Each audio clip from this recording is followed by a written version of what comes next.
ماہ رمضان میں روزے کی نیت کرنا کیوں لازم ہے، اور ماہ رمضان المبارک میں روزے کی نیت کب اور کیسے کی جاتی ہے،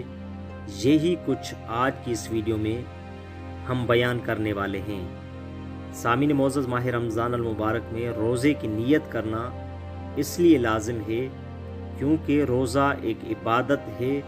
اور عبادت نیت کے بغیر نہیں ہوتی، اور ماہ رمضان المبارک میں روزے کی نیت کا جو آخری وقت ہے وہ آذان فجر ہے، یعنی روزہ رکھنے والے کے لیے لازم ہے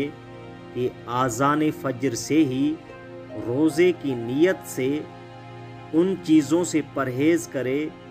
جن چیزوں سے روزہ باطل ہو جاتا ہے، اور انسان ماہ رمضان میں یہ بھی کر سکتا ہے کہ ہر رات کو اسے اگلے دن کے روزے کی نیت کرے، اور یاد رہے کہ نیت کرتے وقت ان الفاظ کو زبان سے کہنا لازم نہیں ہے کہ میں روزہ رکھتا ہوں یا روزہ رکھتی ہوں قربتاً الی اللہ۔ اگر روزہ رکھنے والا فقط ارادہ کرے کہ میں روزہ رکھتا ہوں قربتاً الی اللہ تو یہ ارادہ کرنا بھی